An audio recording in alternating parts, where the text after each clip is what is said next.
The bulk and essence of the people that live in Los Angeles are fully aware of the dangers of air pollution.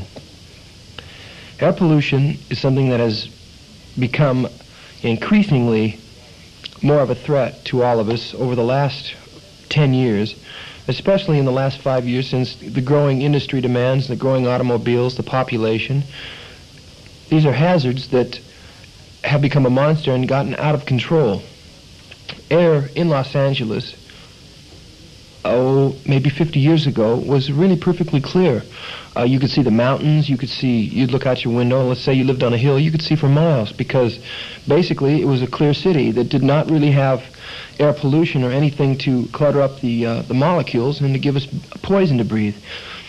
This poison that we breathe has such an effect on our overall body and mind that it's hard to say medically exactly what happens. We do know this, that smog in sufficient doses can kill a person.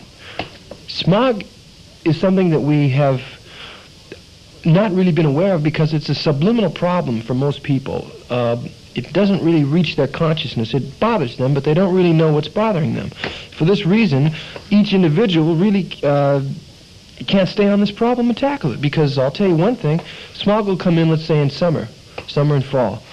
Okay, so there's a couple bad days of smog. Fine, everybody does their best to cope. A few people reach a senator or two, maybe the politicians are in there pitching, but the smog subsides, and therefore, because it's not a continual problem, we all forget about it. But look, you can't forget about a problem that's in time going to be an absolute killer.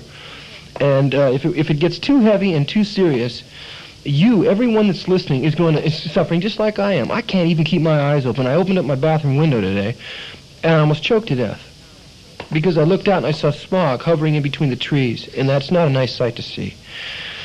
So we can laugh about it, we can cry about it.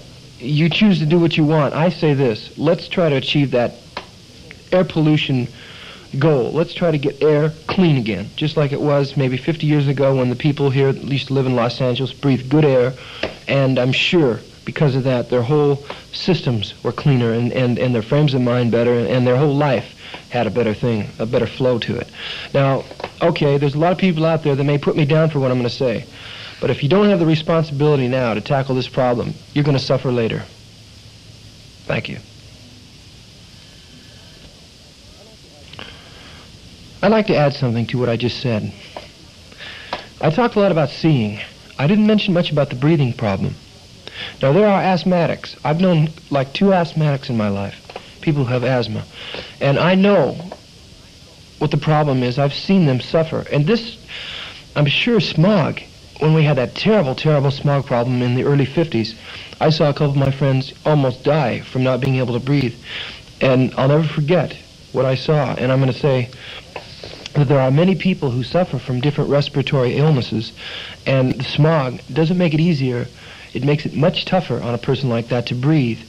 And people, let's say, that have a very normal, well-functioning respiratory system, their lungs are in fine shape, smog, even, it doesn't matter if you're sick, well, or not. Smog is a hazard to all of us.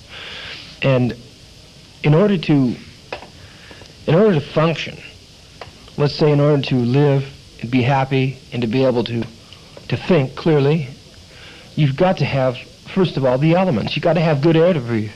If you go out to Palm Springs, you go up to Santa Barbara, get away from the city for a few days, you'll realize. You wake up in the morning fresh, everything's groovy.